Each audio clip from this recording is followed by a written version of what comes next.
Namaskar. A warm welcome to World News and Indian Perspective on Akashvani. This is Abhineet Shukla, bringing glimpses of the major developments of the day from across the globe. Over the next half an hour, we shall bring to you the latest from the world of politics, economy, sports, entertainment and more. The headlines. Prime Minister Modi congratulates King Charles III and Queen Camilla on their coronation, says India-UK relationship will be strengthened further. Finance Minister Nirmala Sitharaman asserts India has zero probability of going into recession. In United States, at least 8 people killed as gunman opens fire in Texas. In Canada, Alberta declares state of emergency as wildfires spread across western part of the province. Indian weightlifter Jeremy Lal Denunga wins silver in the Asian Championships at Jeonju, Korea. And in boxing, Mohammad Husamuddin enters quarterfinals of World Boxing Championships in Tashkent, Uzbekistan.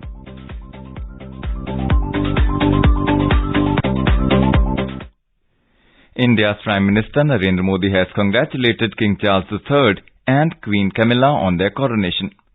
In a tweet, Mr. Modi said, "They are sure that the India-UK relationship will be strengthened further in the coming years."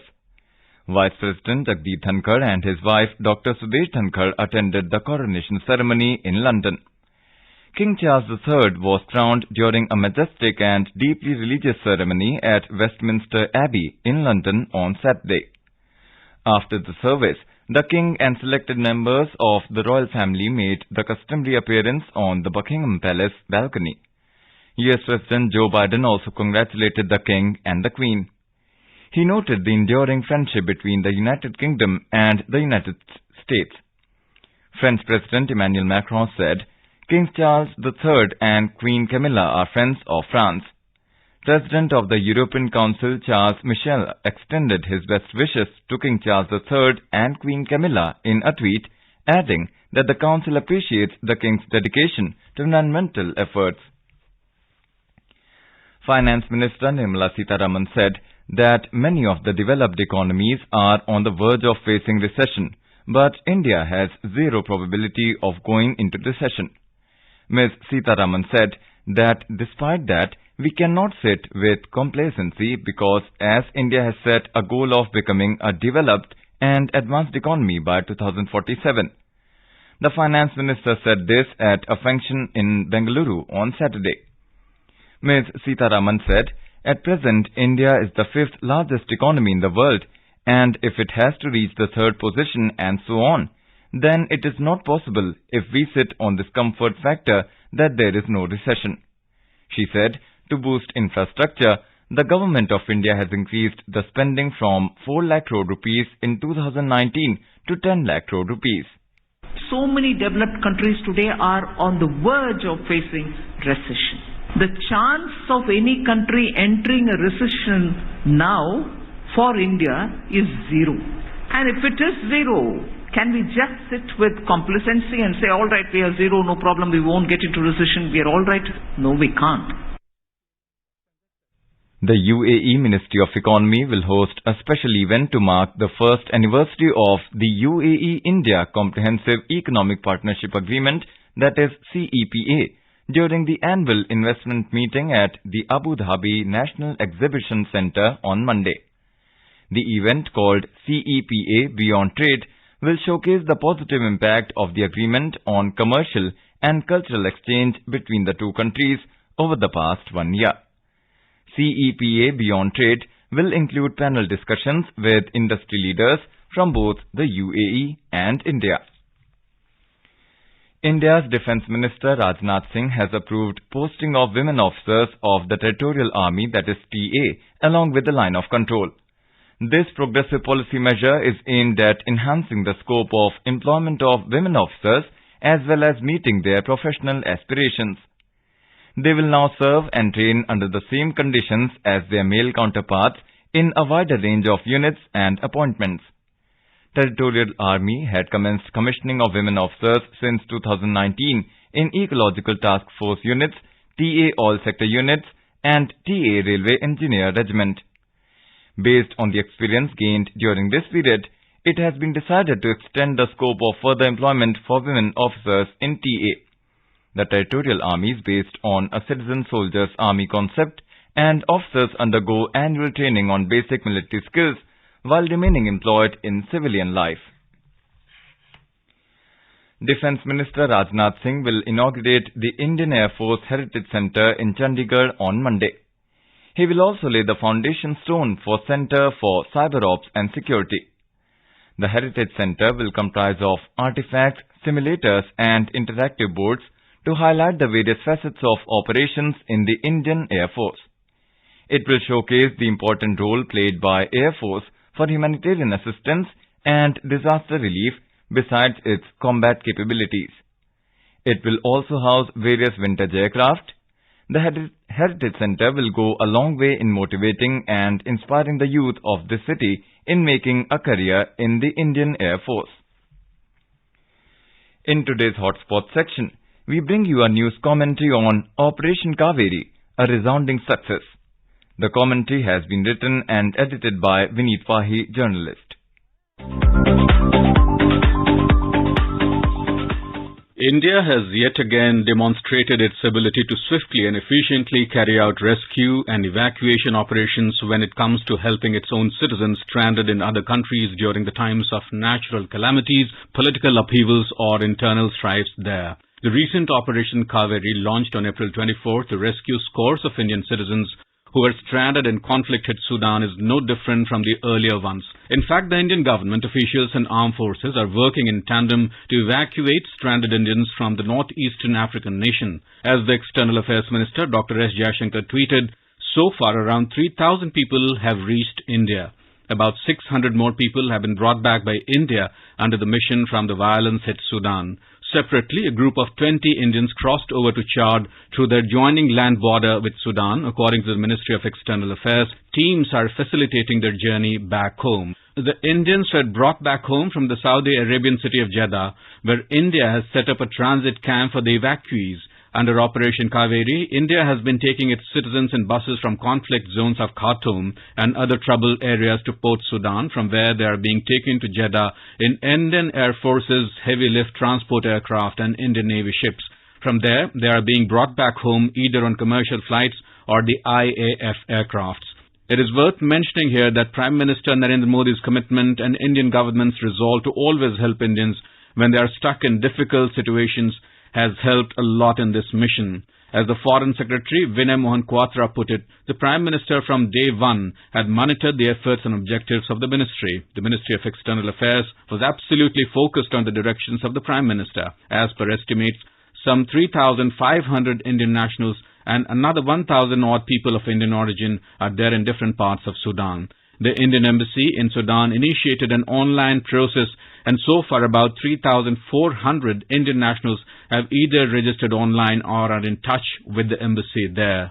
Dr. Jaishankar reached out to his counterparts in other countries whose nationals were also stuck in Sudan. These include foreign ministers of the US, UAE, Saudi Arabia, Egypt and the UK. The External Affairs Minister also had meetings with the UN Secretary General in New York that focused exclusively on the situation in Sudan. The fact that Prime Minister Modi himself chaired a high-powered meeting in which he personally reviewed and directed the Indian government officials to take suitable steps to assist and bring back the stranded Indians shows the commitment of the Indian government towards them. This culminated into two C-130 IAF aircrafts being mobilized and constantly positioned in Jeddah. A control room was set up in Jeddah and another one in Port Sudan. Naval ships INS Sumedha, INS Teig and INS Tarkash were also positioned as part of government's efforts. In fact, the Indian Embassy's principal thrust and Indian government's focus in this entire effort has been to advise and assist the stranded Indian nationals to remain safe and move them to secure locations at the earliest. If we look back into the past decade or so, a close analysis shows Indian government has always rescued its nationals from several trouble-torn areas, from Operation Rahat in Yemen in 2015 to Operation Samudra Setu during the COVID-19 pandemic to Operation Ganga to rescue Indians from war-torn Ukraine in 2022 and now Operation Kaveri. The Indian government has never looked back and rather repeatedly and effectively proved its mettle successfully. In response to crisis in Yemen, India rescued 6,710 individuals, including 4,748 Indians. Operation Ganga successfully brought back 18,000 of an estimated 20,000 Indian citizens living in war-torn Ukraine. Sudan is facing bloodshed due to clashes between its army and paramilitary forces. Fighting erupted between soldiers loyal to Sudanese army leader Abdel Fattah al-Burhan and his deputy paramilitary rapid support soldiers commander Mohammed Hamdan Daglo. The continuing fight has so far left over 400 people dead. Nishit Kumar for World News, Akashwani.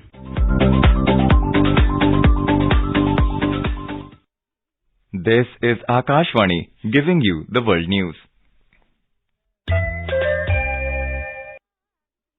In the United States, at least 8 people were killed and others 7 injured as a gunman opened fire on shoppers at an outlet mall north of Dallas in Texas on Saturday.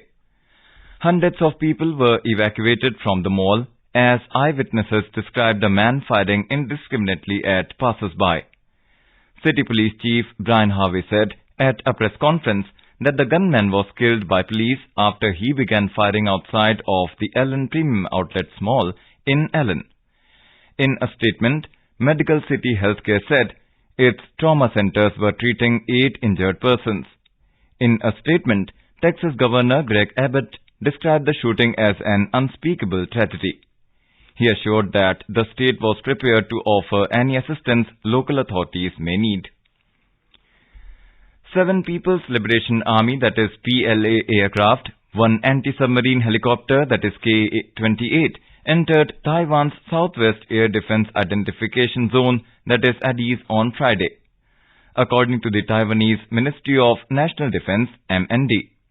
In response, Taiwan sent aircraft and naval ships and used land-based missiles to monitor the PLA aircraft and vessels, reported Taiwan News. So far this month, Beijing has sent 74 military aircraft and 27 naval vessels around Taiwan. Since September 2020, China has increased its use of grey zone tactics by routinely sending aircraft into Taiwan's ADIZ. Bangladesh Prime Minister Sheikh Hasina has urged the Commonwealth to send diversified election observers to Bangladesh during the next parliamentary elections. Official news agency BSS said that she made the observation when Commonwealth Secretary General Patricia Scotland paid a courtesy call on her in London on Sunday. Briefing the media after the meeting, Foreign Minister Dr. A.K. Abdul Momen said that Prime Minister Hasina raised the issue of election and proposed the Commonwealth to send diversified election observers to oversee the next general elections. In reply, the Commonwealth Secretary General said they want to help Bangladesh in holding a peaceful, fair and participatory election in the country. The Commonwealth Secretary General said that political commitment is required from all the parties that they would take part in elections and accept the result and will not indulge in violence whether they win or lose elections. She also offered to train Bangladesh election officers at the district level as they did in the past. In Manipur, the law and order situation is improving gradually and the army and paramilitary forces are putting all efforts to restore normalcy in the state. Governor Anusuya Uike has requested the people to maintain peace and communal harmony. In a message through Akashwani, she said, various communities of the state have been living together in coexistence for many years. The governor has asked all the communities to adopt non-violence and coexist to develop the society. The security advisor to Manipur government, Kuldeep Singh, is presently in Imphal and monitoring the situation. The Manipur government relaxed the curfew from 7 to 10 on Sunday morning to allow people to buy essential items. Anti-Terrorist Squad ATS of Uttar Pradesh Police conducted raids at the hideouts and offices of band outfit PFI on Sunday. 70 people have been detained while 2 persons have been arrested during the one-day operation carried out by the Uttar Pradesh Police across the state.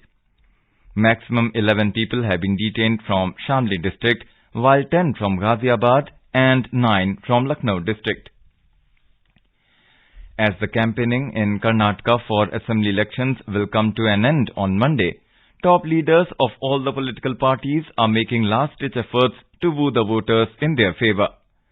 Prime Minister Narendra Modi took up the second stretch of his roadshow in Bengaluru, covering 5 assembly constituencies. Before starting the roadshow, Mr. Modi offered a floral tribute to Bengaluru founder Kempegowda at New Thipasandra. Later, addressing a public meeting at Shivamogga, Prime Minister expressed gratitude towards the people of Bengaluru for turning up in huge numbers in his roadshow. Questioning the credibility of the Congress, Mr. Modi said it can never fulfill promises made in its manifesto. He called the Congress's promise of giving 10 lakh jobs in the next 5 years a blatant lie. Mr. Modi said during its 3.5 years of governance in Karnataka, the BJP has created 13 lakh formal jobs every year. Highlighting the country's achievements in the field of agriculture, the Prime Minister said India is now among the top 10 agriculture exporter countries. Senior BJP leader Amit Shah participated in a roadshow in the Belgavi South Assembly constituency. Senior Congress leaders Priyanka Gandhi Vadra and Rahul Gandhi also campaigned in the state. Addressing a public meeting at Moodbidri, Priyanka Gandhi Vadra said the real issues in Karnataka are inflation, unemployment and rampant corruption. Addressing a public rally at Anekalu, Rahul Gandhi said his party has a line of credible leadership in Karnataka. A new border hut between India and Bangladesh was inaugurated in Bholaganj under the Companyganj Upazila of Sylhet on Saturday.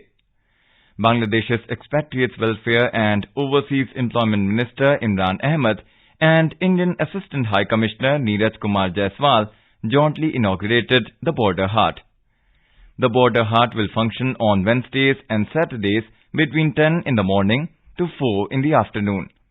Our Dhaka correspondent reports that the Bholaganj border hut will have 26 stalls from India and 24 stalls from Bangladesh, where traditional items from both the countries will be sold duty-free.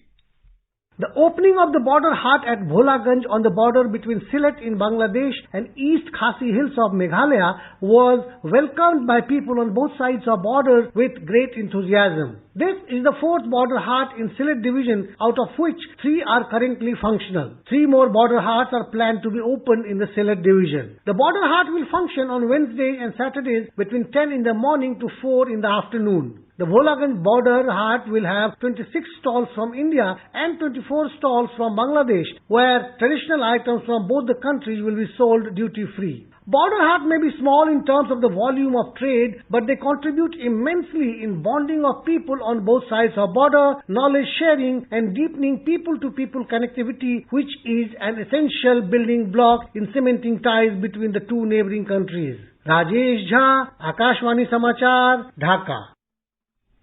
The International Monetary Fund, that is IMF team, which visited Bangladesh between 25th of April to 7th of May to discuss recent macroeconomic development and the implementation of the $4 billion loan, has flagged concern about some macroeconomic parameters of the country. Issuing a statement on the conclusion of the visit, IMF Mission Chief for Bangladesh, Rahul Anand, said Bangladesh remains one of the fastest growing economies in the Asia-Pacific region, despite a challenging backdrop. However, its growth and foreign currency reserve is weighed down by persistent inflationary pressures, elevated volatility of global financial conditions, and slowdown in major advanced trading partners. The IMF statement issued in Dhaka on Sunday said that they took stock of the progress made toward meeting key commitments under the fund-supported program.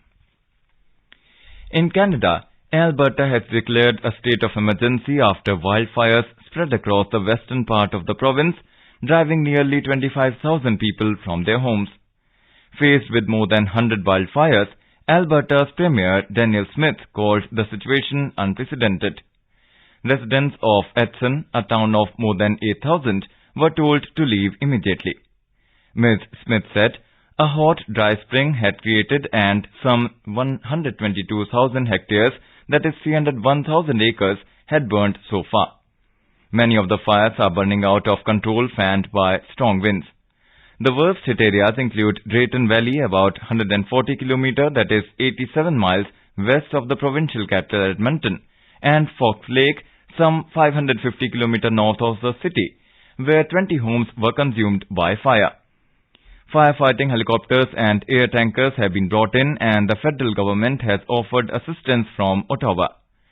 Edmonton Expo Centre is accommodating more than 1,000 evacuees, and in the town of High Level, a curling rink is being turned into a temporary shelter.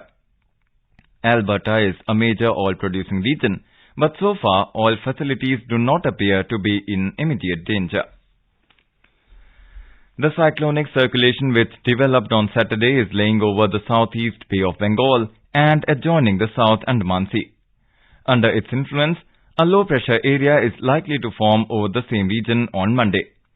India Meteorological Department, that is IMD, has said it is likely to intensify into a depression by Tuesday.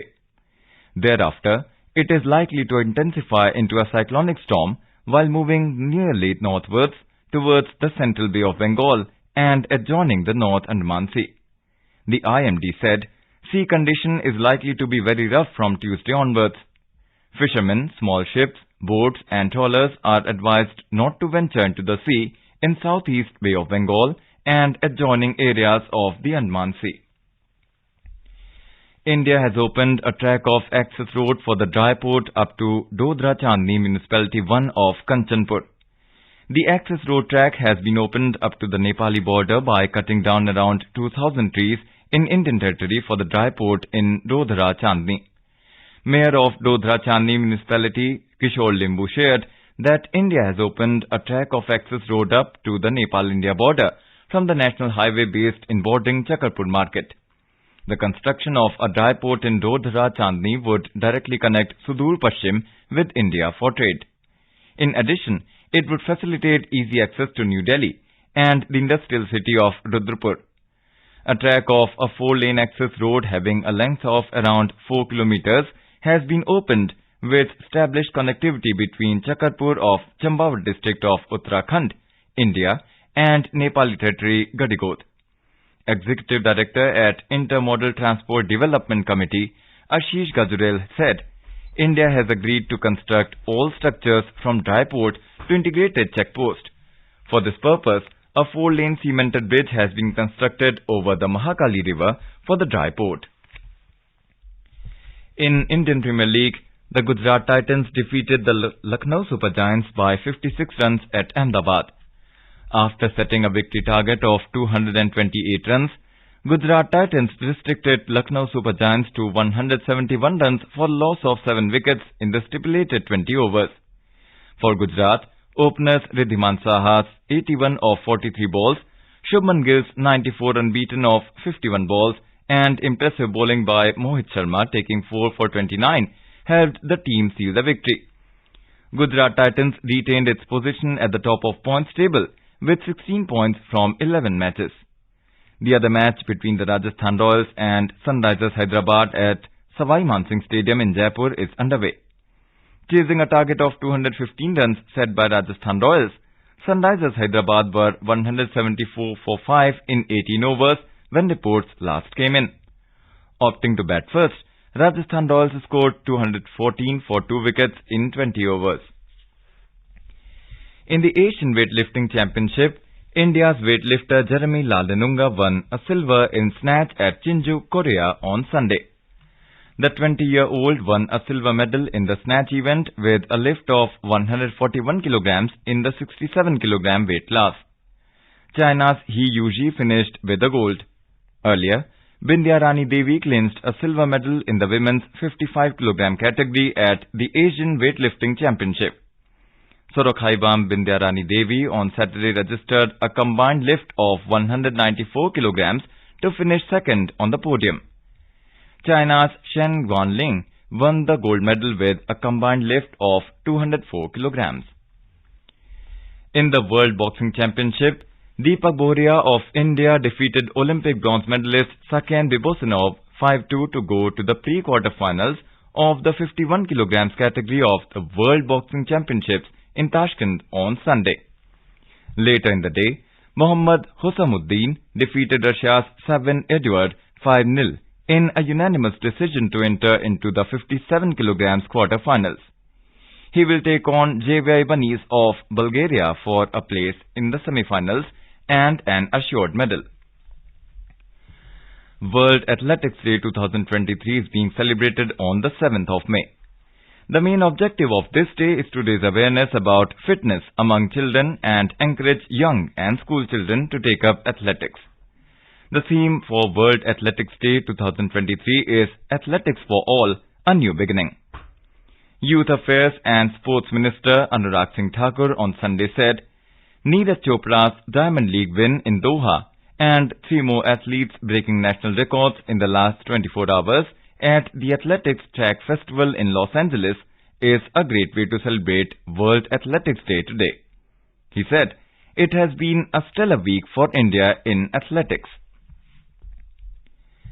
In a vibrant celebration of the rich cultural heritage of Kerala, India, the Thiruvapanna Velatam festival was celebrated with much fanfare in Ajman, United Arab Emirates, that is UAE. The festival, which spanned over 2 days, with an enchanting display of the Malayali community's deep-seated devotion and reverence for Lord Muthappan, concluded on Sunday. The grand festivities were attended by more than 20,000 devotees, mostly from the Malayali community.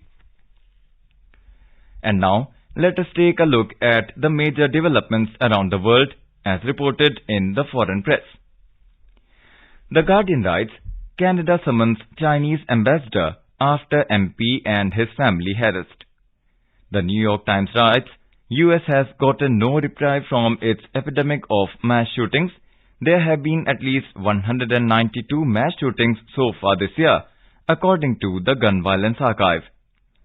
The Japan Times reports, the deepening cooperation between China and Russia threatens to overturn decades of international stability in nuclear arms control, according to a top advisor to US President Joe Biden. The Globe and Mail reports, Janet Yellen warns failure by US Congress to act on debt ceiling could trigger constitutional crisis. The Wall Street Journal writes, as the Federal Reserve winds down, interest rate increases, and concerns over the banking system take their toll, investors are betting the US dollar has further to fall. The Financial Times writes, Arab League to readmit Syria after decade-long hiatus. A quick look at the headlines once again. Prime Minister Narendra Modi congratulates King Charles III and Queen Camilla on their coronation. Says India-UK relationship will be strengthened further. Finance Minister Nirmala Sitharaman asserts India has zero probability of going into recession. In the United States, at least 8 people killed as gunman opens fire in Texas. In Canada, Alberta declares state of emergency as wildfires spread across western part of the province. Indian weightlifter Janami Lal Renunga wins silver in the Asian Championship at Jeonju, Korea. And in boxing, Mohammad Husamuddin enters quarterfinals of World Boxing Championships in Tashkent, Uzbekistan. And now, before we end, let us listen to Mahatma Gandhi's favorite bhajan, Vaishnav Jan, by artists from Australia.